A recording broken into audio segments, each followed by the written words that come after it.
They say buildings do not have souls, that marble cannot remember, and chandeliers hold no grudges.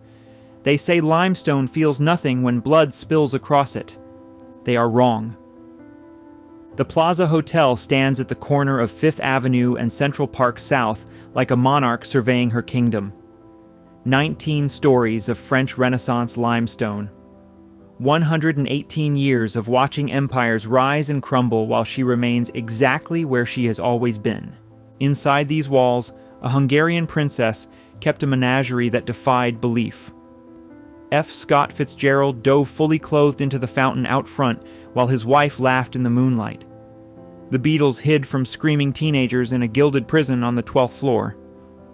Truman Capote threw the party of the century, then spent the rest of his life paying for it. The plaza has witnessed fortunes made and squandered before breakfast. She has hosted honeymoons that ended in murder trials and business meetings that reshaped the global economy. She has sheltered widows who refuse to leave and vagabonds who refuse to pay. She has been sold and resold, renovated and nearly demolished, declared dead and resurrected more times than anyone can count. And through it all, the building simply did not care. This is not a story about real estate. It is not a story about architecture, though the architecture is magnificent. It is not even a story about money, though there is more money in these corridors than most nations will ever see. This is a story about what happens when ordinary humans try to possess something that cannot be possessed. It begins, as all plaza stories must, with blood. Chapter 1. Where Dreams Were Built in Blood. Summer 1906. 8th floor of an unfinished building. The heat pressed down on New York like a fever. On the construction site at 5th Avenue and 59th Street, men worked in the brutal sun, hauling steel and hammering rivets into what would become the most famous hotel in America. The tension had been building for weeks. Union ironworkers refused to work alongside non-union men. Foremen looked the other way when tools went missing. Threats were muttered in the shadows of half-finished walls. On one stifling afternoon, night watchman Michael Butler climbed to the 8th floor to begin his shift. What happened next would become one of New York's most sensational unsolved crimes. Someone struck him from behind with a metal bolt. Before he could cry out, he was lifted and thrown from the scaffolding, falling 8 stories to his death on the construction debris below. The tabloids called it the mid-air murder. Police arrested several suspects. The trial made headlines for weeks. Witnesses contradicted each other. Evidence vanished. In the end, every accused man walked free. No one was ever convicted, and construction continued without pause. The building that rose from this violence was the vision of Harry S. Black. He was not a hotelier and had never managed a single guest room in his life. Black was a deal-maker who had married into the George A. Fuller construction empire and built U.S. Realty and Improvement Corporation into a force capable of reshaping the Manhattan skyline. The first Plaza Hotel had opened in 1890, an 8-story brick structure considered elegant at the time.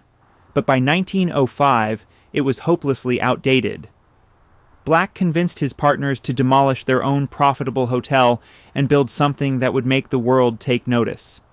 He chose Henry Janeway Hardenberg as his architect.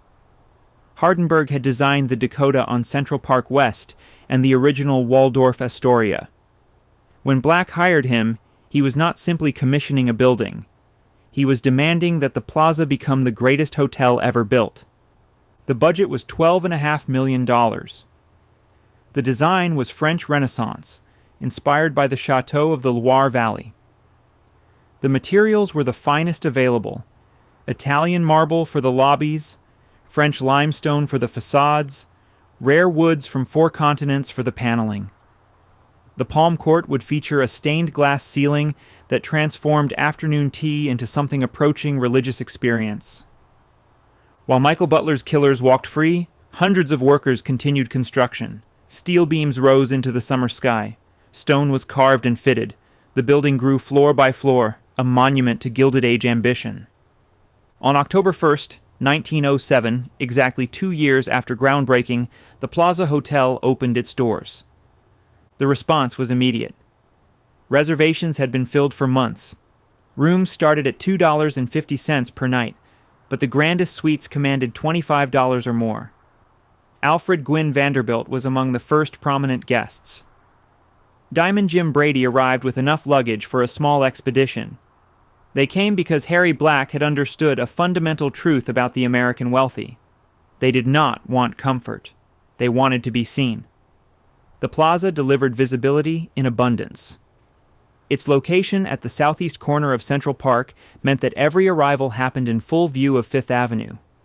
The grand entrance, with its red carpet and uniformed doormen, transformed checking in into public performance. To stay at the plaza was to announce to New York that you had arrived. Harry Black watched his creation succeed beyond his projections. The hotel was profitable within its first year, but Black himself would not survive his success. His later years were marked by depression, failed ventures, and a collapsed marriage. In 1930, he took his own life, leaving behind the building that had made his name. 1,650 chandeliers kept burning. The doormen kept opening doors. The guests kept arriving with their steamer trunks and their secrets. The building had learned its first lesson. Owners come and go. The plaza remains. And within 2 years of opening, she would welcome the most extraordinary resident in her history. A woman who arrived with an entourage, a menagerie of exotic animals, and a lion cub named Goldfleck. Chapter 2. The Princess and Her Lion. She called herself a princess, and no one could prove otherwise. Elizabeth Vilma Lwoff Parlagi arrived at the Plaza Hotel in 1909 with demands that would have sent any reasonable manager running for the exits. She required a 14-room suite. She required accommodations for her 12 servants. She required space for her personal menagerie, which at various times included bears, alligators, falcons, owls, and a collection of dogs that seemed to multiply by the week. The Plaza, perhaps sensing that ordinary guests were not going to make this hotel legendary, said yes to all of it. The princess had been born in Hungary in the early 1860s, though she was not born a princess. That title came later, through a brief marriage to a Russian prince named Lwoff, a union that provided her with aristocratic credentials and little else. The marriage ended quickly. The title remained forever. What she possessed from birth was talent. Lwoff Parlagi had trained as a portrait painter in the European academies, and by her 30s she had established herself as one of the most sought-after artists on the continent. Her portrait of her own mother brought her early fame. Commissions followed from the highest circles of European society. She painted Kaiser Wilhelm II of Germany. She won a gold medal at the Chicago World's Fair in 1893. By the time she crossed the Atlantic, her reputation preceded her like a herald announcing royalty. In New York, she continued painting the powerful and the famous. Andrew Carnegie sat for her. So did Nikola Tesla, whose fascination with electricity and innovation matched her own artistic intensity. Her subjects paid handsomely, and she spent even more handsomely maintaining her suite at the Plaza in a style that blurred the line between luxury and madness. The menagerie was her most visible eccentricity, but hardly her only one. She dressed exclusively in flowing gowns that belonged to an earlier century. She received visitors while reclining on divans surrounded by her animals. She demanded that the plaza staff address her with full aristocratic protocol, and the staff, trained to accommodate the impossible, obliged without complaint. Among her admirers was General Daniel Sickles, one of the most colorful figures of the Civil War era. Sickles had lost his leg at Gettysburg and donated it to the Army Medical Museum, where he visited it regularly for the rest of his life. He had killed his wife's lover in broad daylight and been acquitted on the first successful temporary insanity defense in American history.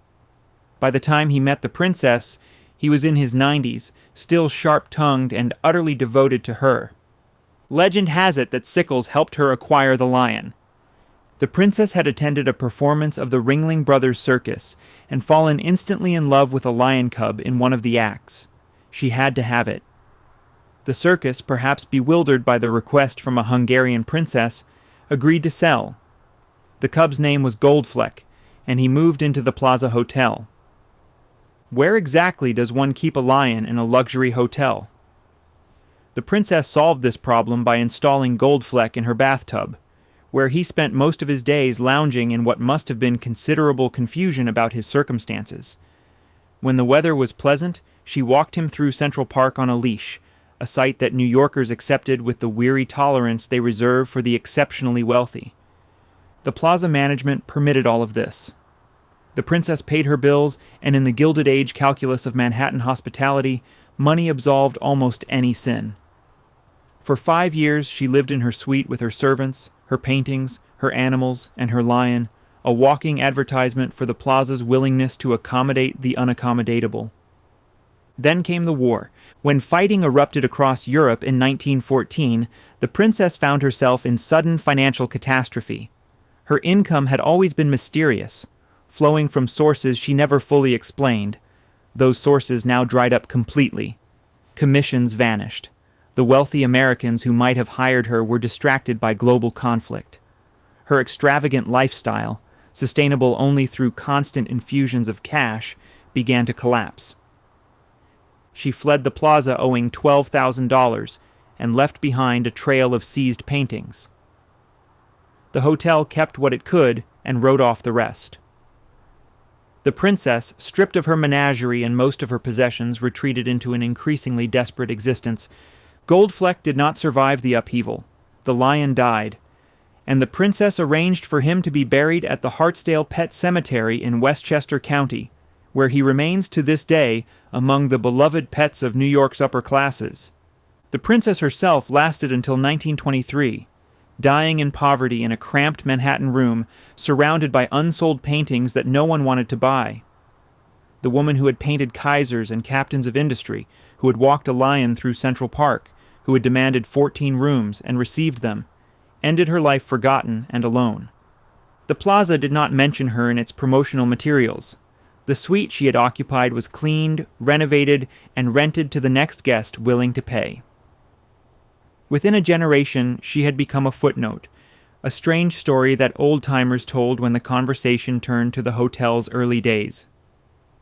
But her ghost joined the others already gathering in these corridors. The construction worker who fell, the dreamers who built too high, now the princess who reached too far. The Plaza was becoming a museum of American ambition, though no one had planned it that way. The next exhibit was already checking in. A young author and his beautiful wife were about to make the Plaza their personal playground, diving into fountains and scandals with equal enthusiasm. The Jazz Age was coming to Fifth Avenue. Chapter 3. The Fountain Jumpers.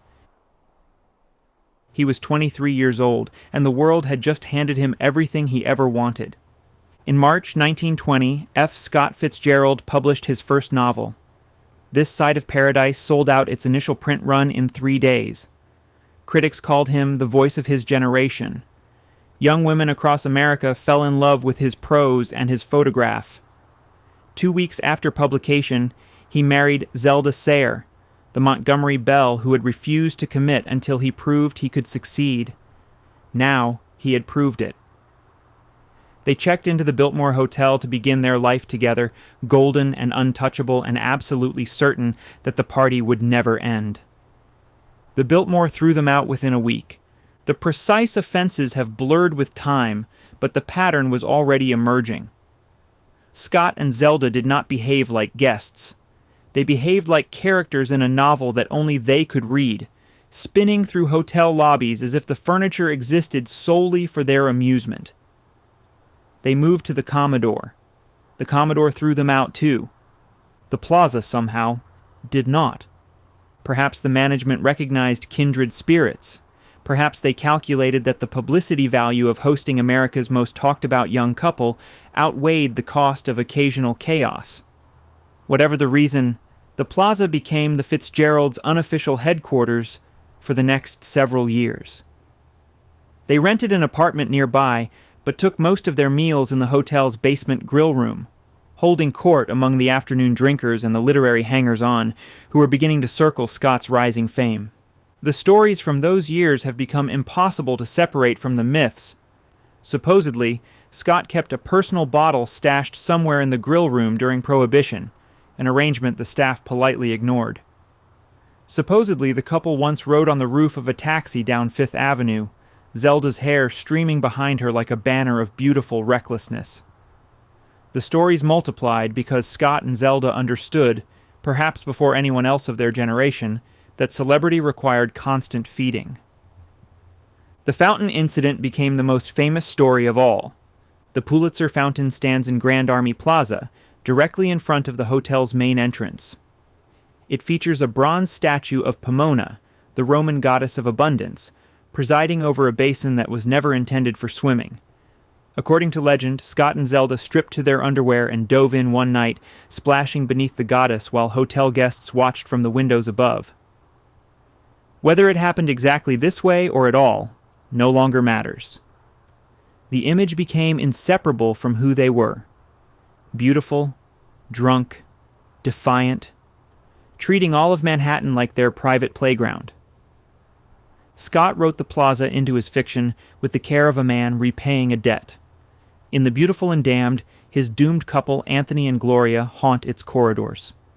In The Great Gatsby, the hotel hosts the novel's climactic confrontation, the scene where Tom Buchanan finally destroys Jay Gatsby's dream in a sweltering suite while the city roars outside.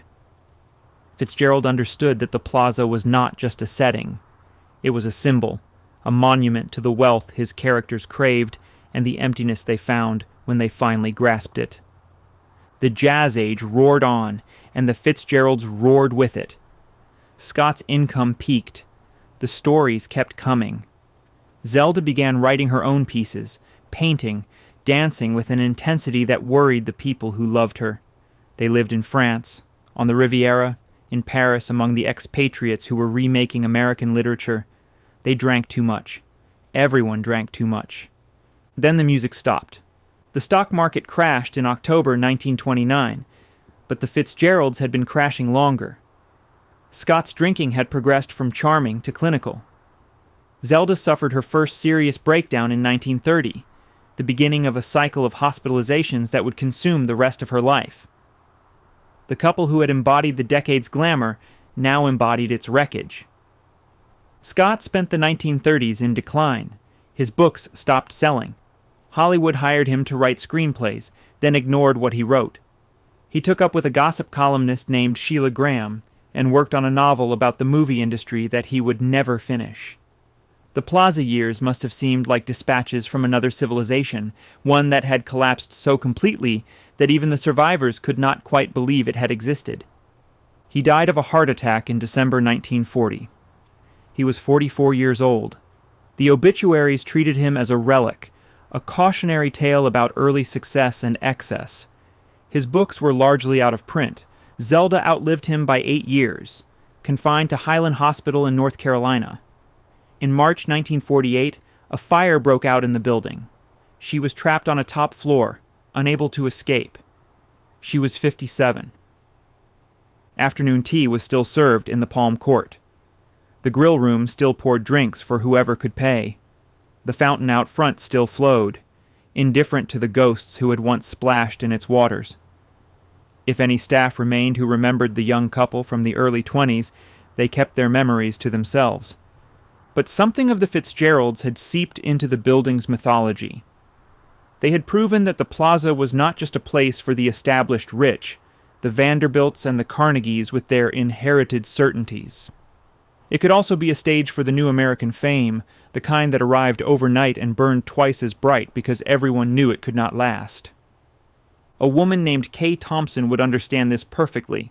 She was about to move into the plaza and stay for 7 years, creating a character who would become more famous than any guest who had ever signed the register. Her name was Eloise. She was 6 years old, and she lived on the top floor. Chapter 4. The Woman Who Became Eloise. She had one of the most distinctive voices in Hollywood, and she used it to make other people famous. Kay Thompson arrived at MGM in the 1940s as a vocal arranger and coach, the person studios called when a star needed to sound better than nature had made them. She worked with Frank Sinatra before he became Frank Sinatra.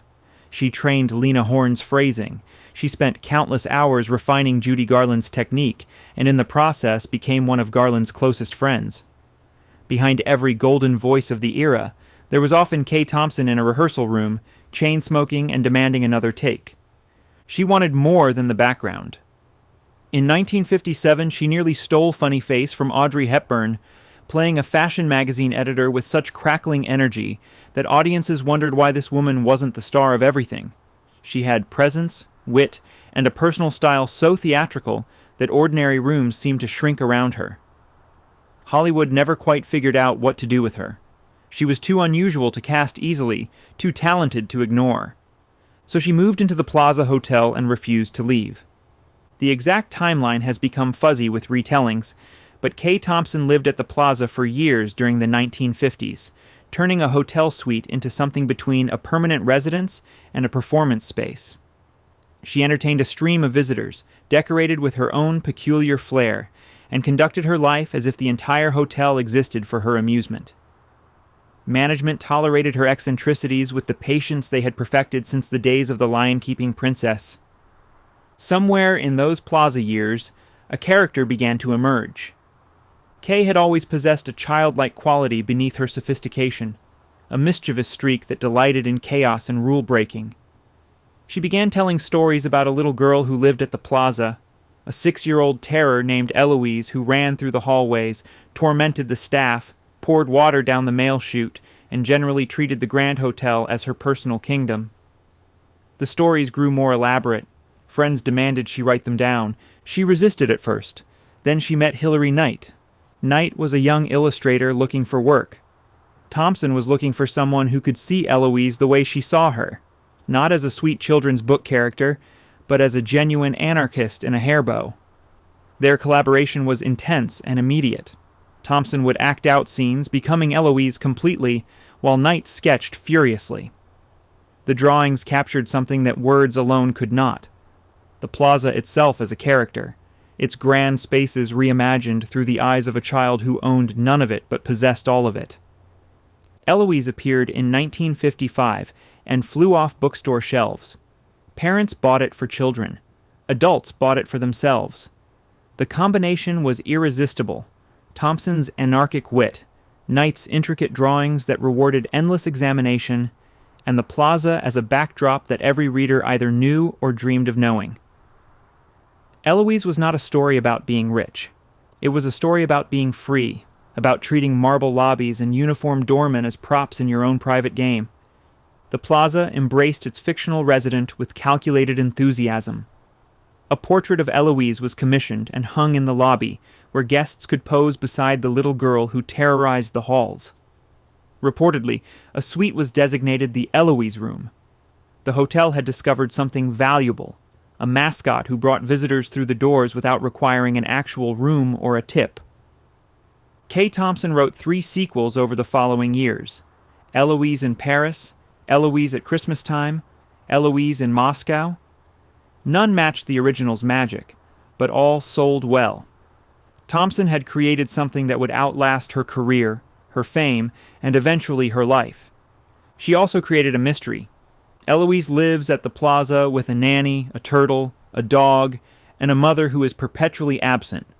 The mother sends postcards and charges everything to her account, but she never appears. Readers have speculated for decades about what this absence meant. Was it autobiography? Thompson never married, never had children, but she had been raised partly by nannies herself. Was Eloise the child she might have been? Or the child she might have had? Or simply a fantasy that required no explanation? Thompson refused to answer directly. She became protective of Eloise to the point of ferocity. When the Plaza's ownership changed and new management sought to commercialize the character more aggressively, she resisted. She reportedly turned down requests to use Eloise for promotions that she considered beneath the character's dignity. The little girl who charged everything to her mother's account was not, it turned out, for sale. The portrait of Eloise vanished sometime in the late 1960s. A college had rented the grand ballroom for a dance, and when the evening ended, the painting was gone. Despite investigations, it was never recovered. Somewhere in America, or perhaps beyond, Eloise hangs on a wall, stolen and irreplaceable, the most famous resident of a hotel that has housed Vanderbilts and Beatles. Kay Thompson's final years were quiet. Her fame had faded, her performing days were behind her, and the world had largely forgotten the woman behind the little girl. But she was not alone. Judy Garland had died in 1969, but Judy's daughter Liza had grown up with Kay as a godmother, a mentor, a second mother of sorts. When Thompson could no longer care for herself, Liza took her in. She died in July 1998 at 88 years old in Liza Minnelli's Manhattan apartment. She had outlived most of her contemporaries, outlived the Hollywood that made her, outlived even some of the people she had trained. The obituaries focused on Eloise, as she probably knew they would. The Plaza issued a statement of condolence.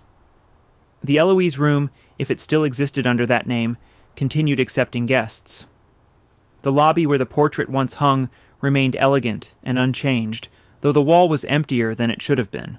But in bookstores and libraries and children's bedrooms around the world, a 6-year-old girl kept charging down hallways, pouring water where it didn't belong, and reminding everyone that hotels are not just for sleeping. They are for living, if you have the nerve.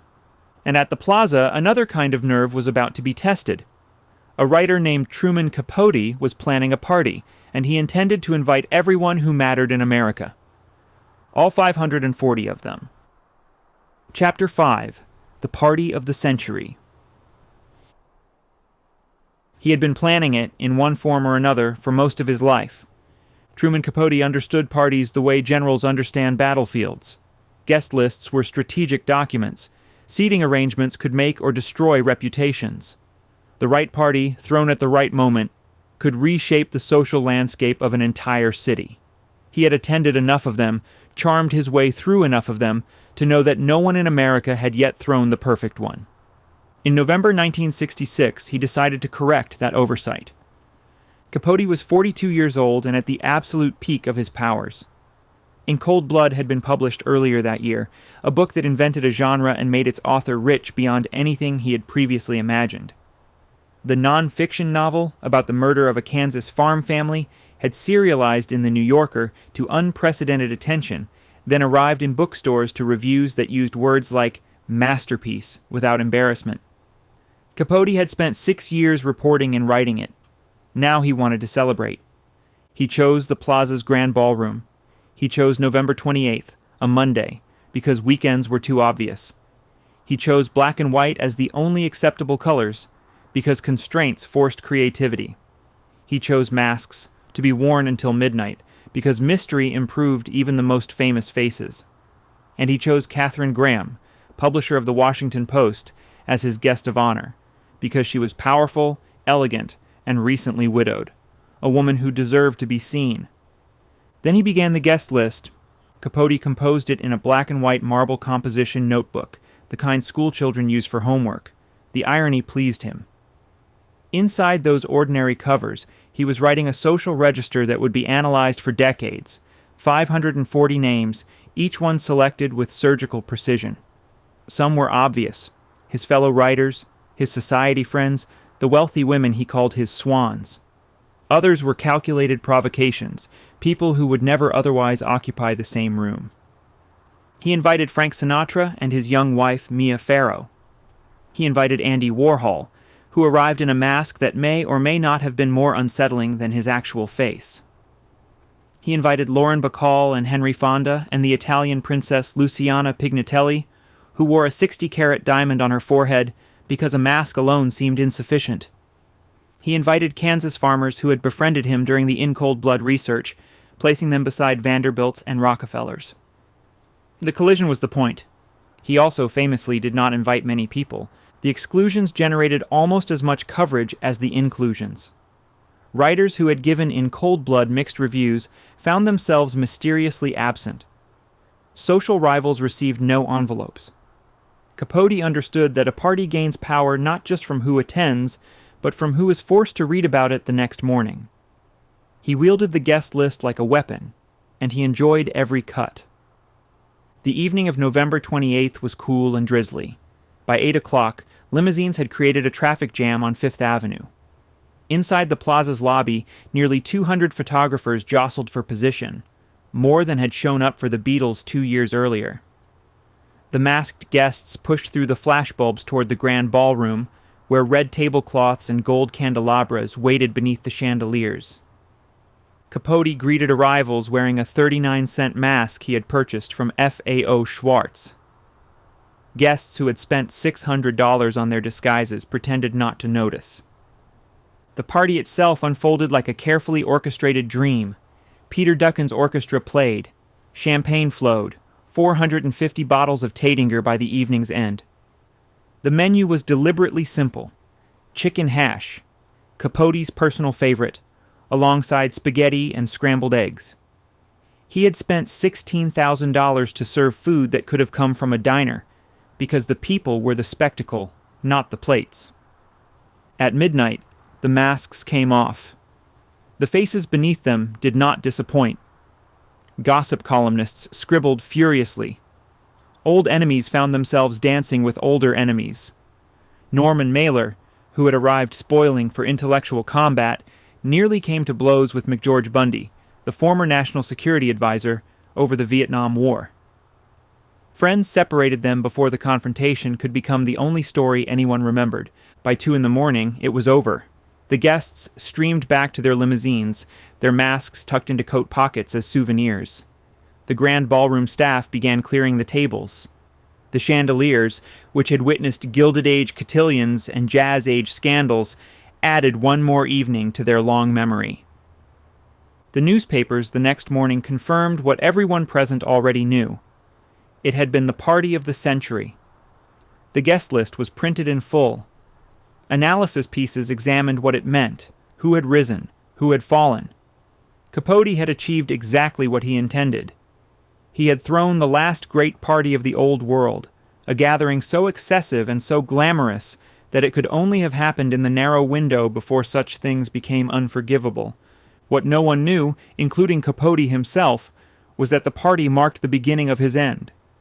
He would never finish another major book. The fame that In Cold Blood had brought became a trap, the expectations impossible to meet. He drank more. He worked less. The swans who had adored him began to find his company exhausting. Then, in 1975, he published a chapter from his long-promised novel Answered Prayers in Esquire magazine, and the swans discovered that he had been taking notes on their secrets all along. The betrayal was total. Women who had confided in him for decades found their divorces, their affairs, their cruelties transcribed in barely disguised fiction. Doors that had always opened for Truman Capote slammed shut and never reopened. The guest list for his life grew shorter every year.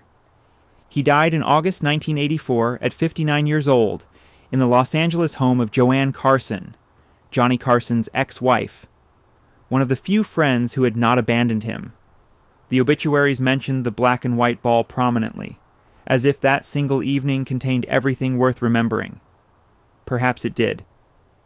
The Plaza's grand ballroom continued hosting events. Debutante balls and charity galas and corporate functions filled the calendar year after year. None of them achieved what Capote had achieved, and none of them tried. The era that had made such a party possible was gone, replaced by something more cautious, more calculating, less willing to risk everything on a single night of masks and music. But the room remembered. The chandeliers that had watched Capote greet his 500 guests still burned above every subsequent gathering. The walls that had absorbed the laughter and the gossip and the near brawl over Vietnam kept their secrets, as walls in old hotels learned to do. Somewhere in the archives, presumably, a photographer's contact sheet still exists. The masked faces, the champagne glasses, the collision of worlds that could only have happened in that room, on that night. Thrown by that man who understood parties better than anyone, and paid for the knowledge with everything he had. 6 months before Capote's party, another kind of invasion had stormed the plaza. 4 young men from Liverpool had checked in, turned the 12th floor into a fortress, and introduced America to a sound it had never heard before. The Beatles had arrived, and the plaza would never be quite the same. Chapter 6: The British Invasion. They landed in a country that had no idea what was about to happen. On February 7th, 1964, Pan Am Flight 101 from London touched down at John F. Kennedy International Airport. Inside were four young men from Liverpool with odd haircuts and matching suits who had been famous in Britain for over a year, but remained virtually unknown in America. Their single, "I Want to Hold Your Hand," had just reached #1 on the Billboard charts. Capitol Records had spent $50,000 on promotion. No one knew if it would be enough. It was more than enough. Between 3,000 and 5,000 teenagers had gathered at the airport, a screaming mass that shocked the police, the press, and the Beatles themselves. The flashbulbs never stopped. The questions came too fast to answer. When someone asked John Lennon how the group had found America, he replied, "Turn left at Greenland." From the airport, a motorcade wound through Queens toward Manhattan. The destination was the Plaza Hotel, where management was already regretting a decision made weeks earlier. The story goes like this. When the Beatles' representatives first called to book rooms, the manager refused. But his 12-year-old daughter learned of the refusal and threw a hysterical fit. The manager relented. Whether entirely true or partly legend, the result was undeniable. The Beatles were coming to the Plaza, and the hotel had no idea what that meant. By the time the limousines arrived, thousands of fans had surrounded the building. 50 police officers struggled to maintain order. Barricades bent under the pressure of teenage bodies. Hotel guests who had paid for quiet elegance found themselves trapped in a siege. The Beatles were installed on the 12th floor in connecting suites that became their luxurious cage. They could not leave without causing riots. They could not approach windows without triggering fresh waves of screaming. Room service became their lifeline. The telephone switchboard collapsed under the volume of calls. George Harrison was the most miserable of the four. He had arrived with a high fever and strep throat that would keep him bedridden for much of the visit. His sister Eloise came to nurse him while the others ventured out for carefully controlled excursions. John, Paul, and Ringo escaped to Central Park on February 8th, accompanied by photographers and security. The images became iconic. 3 Beatles clowning on benches and boulders, breath visible in the winter air, New York's skyline rising behind them. The real conquest came the following night. On February 9th, the Beatles performed on The Ed Sullivan Show before an estimated 73 million Americans, roughly 40% of the country. Crime supposedly dropped during the broadcast. The performance lasted less than 15 minutes. It changed everything. Yet the Beatles themselves, according to hotel staff, were remarkably easy guests. They were polite, tipped generously, and did not trash their rooms. One employee summarized, "Exceptionally well behaved. No noise, no nothing." They left for Washington on February 11th, returning briefly to the Plaza the following day for 2 triumphant concerts at Carnegie Hall. When housekeeping finally entered the 12th floor suites, they discovered one anomaly.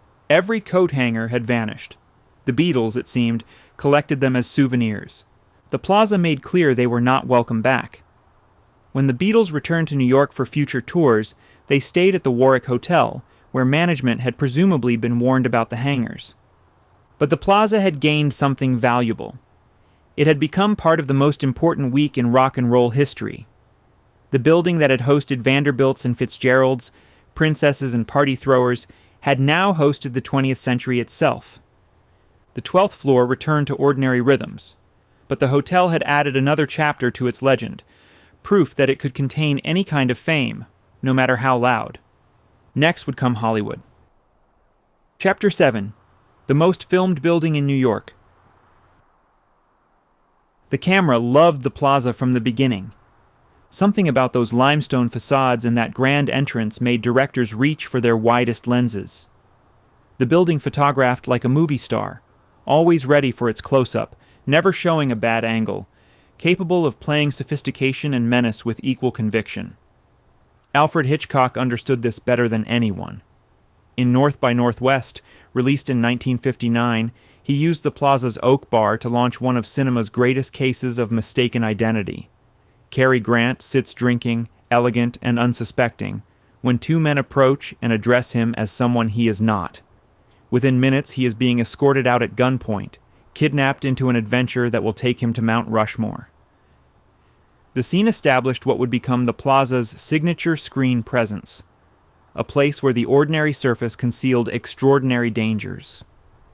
The 1960s brought romantic comedy. In Barefoot in the Park, Robert Redford and Jane Fonda played newlyweds whose honeymoon suite represented everything young couples dreamed of before real life intervened. Funny Girl featured Barbra Streisand sweeping through its corridors. Midnight Cowboy used its grandeur as counterpoint to the desperation lurking elsewhere in the city. Then came the film that most completely captured what the plaza meant to a certain kind of dreamer. The Great Gatsby arrived in 1974 with Robert Redford as Jay Gatsby and Mia Farrow as Daisy Buchanan. F. Scott Fitzgerald had set his novel's climactic confrontation at the plaza, and now audiences could see the suite where Tom Buchanan destroyed Gatsby's illusions on a sweltering summer afternoon. The hotel became inseparable from the story's themes: wealth and emptiness, beauty and corruption, the green light that always recedes no matter how fast you chase it.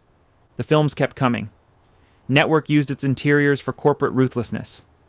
Arthur turned the hotel into a playground for a drunken millionaire who refused to grow up. Crocodile Dundee arrived in 1986 with Paul Hogan's Australian bushman encountering a bidet for the first time. The scene played the plaza for comedy, but it underscored the building's symbolic weight. Even a man who had wrestled crocodiles recognized that the plaza meant something.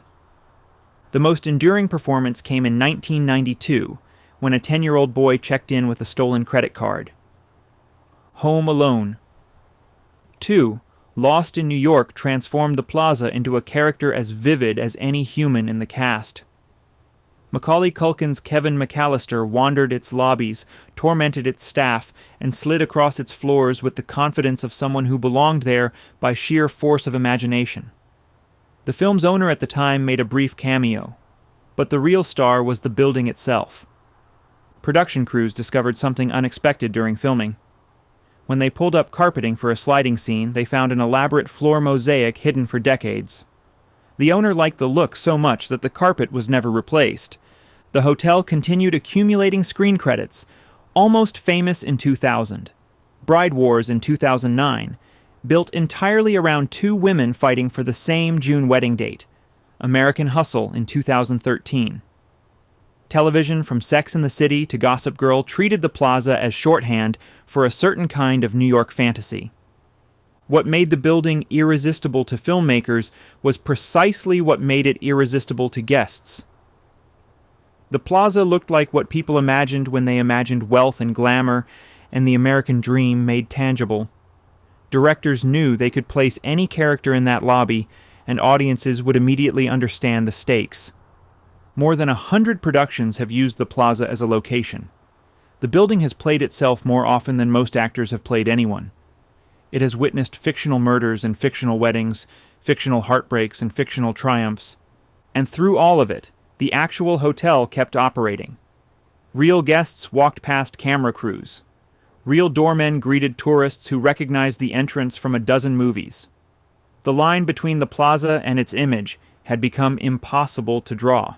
That duality would soon be tested. A new owner was about to arrive, one who understood image and reality better than anyone, and who would remake the plaza in ways that still provoke argument today. His name was Donald Trump, and he had plans. Chapter 8. The 39 Widows. They called them the 39 Widows, though there were never exactly 39, and not all of them were technically widowed. The name stuck anyway, passed down through generations of bellhops and managers like a piece of hotel folklore. It referred to the wealthy older women who made the plaza their permanent home, who paid their rent month after month while the world outside changed in ways they preferred not to notice. At the turn of the century, when the plaza first opened, 90% of its occupants were long-term residents. The words hotel and apartment meant almost the same thing to people with enough money. You chose your rooms, you arranged your furniture, you instructed the staff on your preferences, and you stayed until you had a reason to leave. Many of the widows never found such a reason. During the Great Depression, when transient guests vanished and the hotel bled money, these women kept the plaza alive. Their monthly rent checks arrived with the reliability of the seasons. Management understood what this meant and treated the widows accordingly. Whatever eccentricities emerged behind those closed doors, whatever demands were made of the increasingly exhausted staff, the checks kept coming. The plaza adjusted accordingly.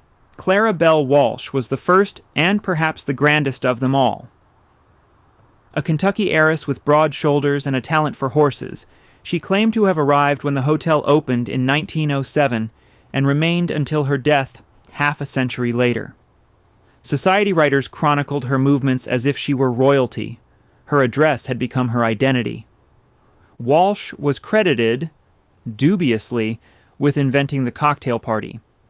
At one legendary gathering, she required guests to navigate an obstacle course to reach the bar, dressed according to a kindergarten theme, while martinis were served in baby bottles. It was the kind of entertainment that only the very rich can afford to find amusing. In her final years, she ate what she liked and drank only bourbon. At a party thrown for her birthday in 1957, surrounded by snapdragons, she remarked that the flowers were more appropriate at a gangster's funeral. She seemed to be in excellent health. It would be her last grand appearance. But Walsh, for all her prominence, is not the widow most remembered today. That distinction belongs to Fanny Lowenstein, who arrived at the plaza in 1958 as a young divorcee and soon met a fellow resident named Leo. Her new husband held a seat on the New York Stock Exchange, which was useful. More useful still was his possession of one of the few rent-controlled apartments in the building. When Leo died 3 years later, Fanny inherited both the apartment and its extraordinary terms. For the next 3 decades, she paid $800 a month for rooms that would have cost more than $1,200 per night. She could not be evicted. The staff treated her with extreme deference, terrified of her tantrums. Each evening, Fanny descended to the Palm Court for dinner. A waiter took her regular order, asparagus soup and Hennessy cognac. The musicians stopped whatever they were playing, and the violinist serenaded her personally. She expected nothing less. One hotel manager would later call her the Eloise from hell. The comparison was apt. Like the fictional 6-year-old who terrorized these same corridors, Fanny Lowenstein treated the plaza as her private domain. She complained about everything. She screamed at everyone. She was tiny, elderly, and absolutely fearless. When a new owner arrived in the late 1980s, she demanded a personal meeting. He granted it. She ordered his general manager to leave the room. The owner complied. As her health declined, Lowenstein became convinced that toxic paint was poisoning her apartment. She insisted that her curtains were shrinking, that her Steinway grand piano was developing mold. She called city inspectors repeatedly. She mounted what could only be described as a campaign against the building she had called home for more than 30 years. In 1992, she finally left, moving to the Park Lane Hotel down the street, where she paid full price for the first time in decades. She died there a few weeks later, on April 28th. She was 85 years old. Fanny Lowenstein was the last of the rent-controlled holdouts, the final widow who remembered what the plaza had been before the renovations and the conversions and the transformation into something more profitable and less personal. When she died, an era ended. The widows had never been particularly lovable. They were demanding, eccentric, and often unpleasant to the staff who served them. One was said to have relieved herself on the Palm Court carpet during a fit of temper. They hoarded their grievances and their diamonds with equal determination. They refused to adapt to a world that had stopped accommodating people like them everywhere except within these walls. And yet they had also saved the plaza when no one else would. They had paid their rent through depressions and wars, through changes in ownership and changes in fashion. They had treated the hotel as home at a time when you chose your place and stayed there until the end. The corridors where they once shuffled to dinner are quieter now. The suites they occupied have been sold as condominiums or converted into something more modern. The string quartet in the Palm Court has vanished. The era of women who measured their lives by the decades spent at a single address belongs to a New York that no longer exists. But the building remembers them, in its way. The 39 widows kept the plaza alive when the world forgot it. That debt remains on the ledger, unpaid and unpayable, long after the last of them has gone. Chapter 9. Dark Corridors. The plaza has always attracted trouble. A building this beautiful, this famous, this expensive becomes a magnet for every kind of scandal, crime, and human weakness. The dark stories pile up like unpaid bar tabs. Consider the first scandal, which arrived before the hotel was even a month old. In November 1907, the British actress Mrs. Patrick Campbell checked into her suite, dressed for dinner, and descended to the Palm Court. She ordered her meal, lit a cigarette, and smoked it. A woman. Smoking. In public. The headwaiter rushed over and demanded she extinguish it immediately. She reportedly shrugged and said she understood this was a free country and had no intention of changing it. The restaurant erected privacy screens around her table while newspapers across the city erupted in debate about the evils of tobacco and the moral decline of modern women. A cigarette. That was the first plaza scandal. The others would be considerably worse. The 1970s nearly destroyed both the hotel and the city around it. New York was bleeding money, bleeding residents, bleeding hope. A garbage strike in 1975 left a pile of trash next to the plaza entrance that stood 7 feet tall and 5 feet wide. Guests stepped over rats to reach the front door. The city came within hours of declaring bankruptcy. Central Park, visible from every south-facing window, had become a place where tourists were advised not to walk after dark. Then came the crimes. In 1972, armed men stormed the hotel, took more than a dozen staff members hostage, and raided the safe. They escaped with $265,000 in valuables, including an emerald tiara that was never recovered. The following year, the hotel received letters threatening to blow up the building unless a ransom was paid. The notes were signed by Black September, the Palestinian terrorist organization responsible for the Munich Olympics massacre. Police eventually traced the threats to a house painter who needed money to open a restaurant. A doctor was attacked with a knife when he answered a knock on his suite door. 2 couples were robbed at gunpoint, leaving a charity gala. 2 prostitutes mugged a politician on the sidewalk outside, contributing to Central Park South's unfortunate nickname, the Prostitutes' Promenade. The plaza had become, like the city itself, a place where anything could happen and usually did.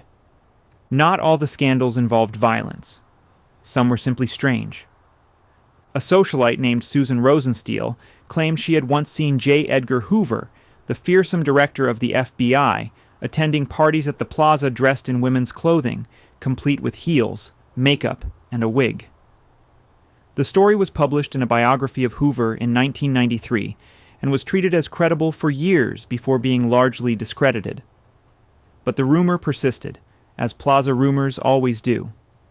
In 1992, Woody Allen held an infamous press conference at the hotel to address his relationship with Soon-Yi Previn, the adopted daughter of his longtime partner Mia Farrow. Photographers and reporters filled the room. Allen spoke carefully about love and timing and private matters made public.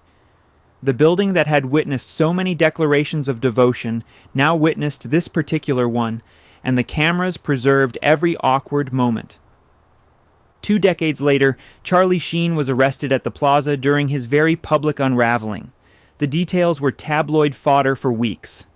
The hotel declined to comment, but perhaps the strangest chapter in the plaza's ownership history unfolded not in New York but in Delhi, India, 7,000 miles away. In 2012, an Indian conglomerate called the Sahara Group purchased a stake in the plaza. The company's founder, Subrata Roy, was a flamboyant billionaire who called himself the chief guardian of the world's largest family and lived on a 300-acre estate featuring its own hospital, helipad, and a 26-foot statue of Mother India. His employees greeted each other with a special hand-over-heart Sahara salute. In 2014, Roy was arrested for failing to appear at court hearings related to an alleged $4 billion investment scheme. He was sent to Tihar Jail, the largest prison complex in South Asia, home to more than 12,000 inmates.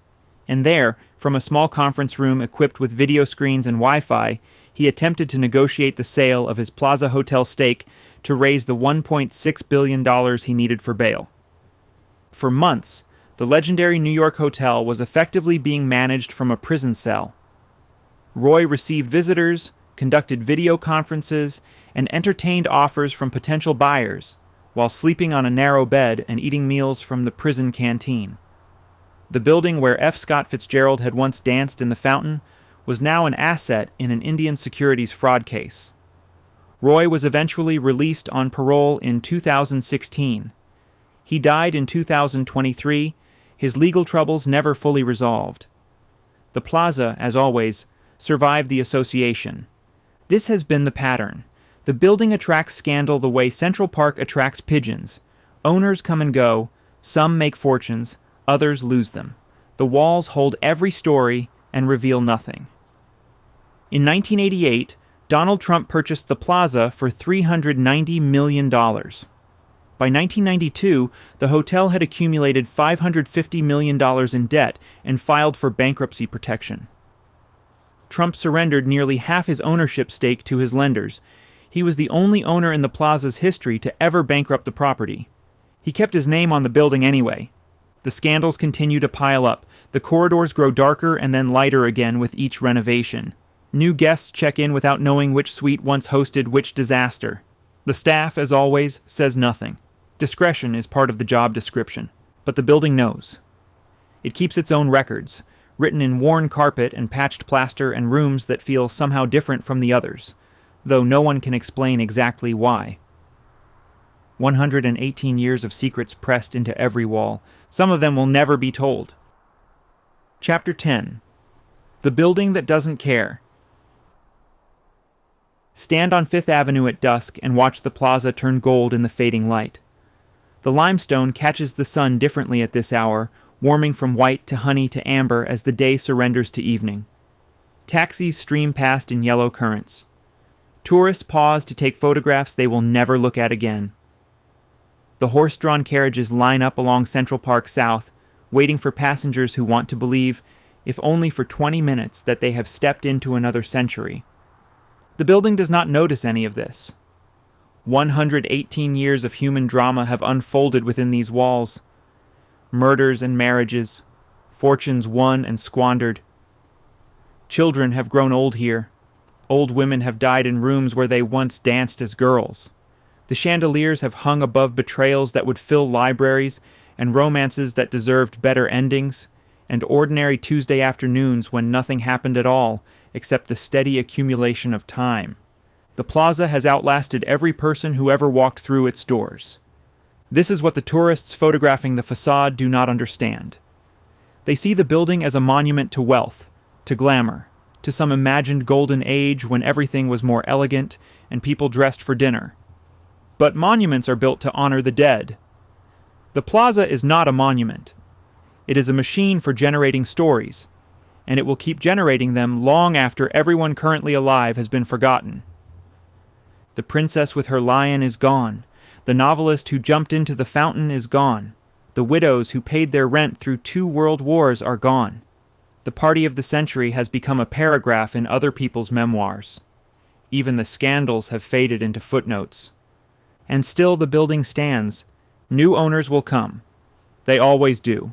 Some will renovate and some will neglect, and some will try to squeeze every last dollar from the address before moving on to the next trophy. The staff will change and change again. The guests will cycle through in an endless parade of honeymoons and business trips and family reunions, each one believing their stay is somehow special, each one leaving behind nothing but a room to be cleaned and prepared for the next arrival.